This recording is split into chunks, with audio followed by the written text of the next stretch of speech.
ফুলপুরে ইসলামী আন্দোলন বাংলাদেশের নির্বাচনী মিছিল ও পথসভা অনুষ্ঠিত। বিস্তারিত থাকছে ময়মনসিংহ থেকে ফয়জুর রহমানের প্রতিবেদনে। ময়মনসিংহ ২ সংসদীয় আসনে ইসলামী আন্দোলন বাংলাদেশ মনোনীত হাতপাখা প্রতীকের এমপি প্রার্থী মুফতি গোলাম মাওলা ভূঁইয়ার উদ্যোগে বুধবার সন্ধ্যায় ফুলপুর উপজেলার রূপসী বাজারে এক নির্বাচনী মিছিল ও পথসভা অনুষ্ঠিত হয়েছে।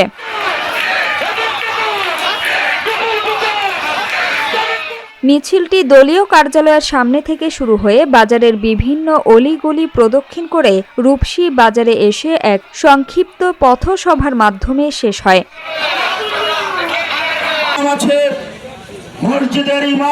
পথসভায় প্রধান অতিথির বক্তব্যে মুফতি গোলাম মাওলা ভূঁইয়া বলেন, ২০২৪ সালের ৫ আগস্ট হাজারো ছাত্র জনতার আত্মত্যাগের মাধ্যমে দেশ নতুন এক অধ্যায়ে প্রবেশ করেছে। পুরনো রাজনৈতিক বন্দোবস্ত থেকে বেরিয়ে জনগণ একটি নতুন রাজনৈতিক ব্যবস্থার খোঁজ করছিল। সে সময় ইসলামী সমমনা দলগুলোকে ঐক্যবদ্ধ করার লক্ষ্যে ইসলামী আন্দোলন বাংলাদেশের আমির মুফতি Syed Mohammad Rezaul Karim one box policy ঘোষণা করেন। তিনি বলেন, শুরুতে কিছু ইসলামী দল ঐক্যে যোগ দিলেও পরবর্তীতে জামায়াতে ইসলামী এই ঐক্যে যুক্ত হয়ে নেতৃত্বের নিয়ন্ত্রণ নেয়। যে ঐক্যের মাধ্যমে আমরা ইসলামী আদর্শ ভিত্তিক রাষ্ট্র গঠনের স্বপ্ন দেখেছিলাম তা ভিন্ন পথে নেওয়ার চেষ্টা করা হচ্ছে। ফলে ইসলামী আন্দোলন বাংলাদেশ সেই জোট থেকে সরে আসে।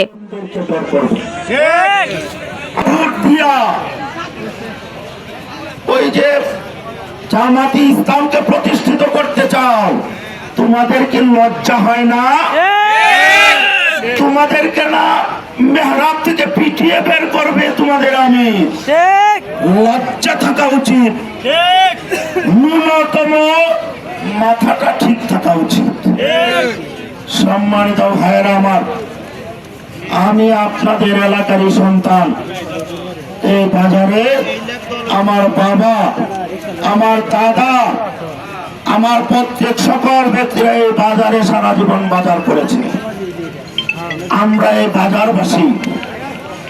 সম্মানিত ভাইয়েরা আমার, আমি রূপসী ইউনিয়নবাসী। আমি আপনাদেরকে জিজ্ঞাসা করতে চাই, এই রূপসী ইউনিয়নে তো 2 জন প্রার্থী আছে, খেদমত করার মতো 2 জন তো আছে এই ইউনিয়নে।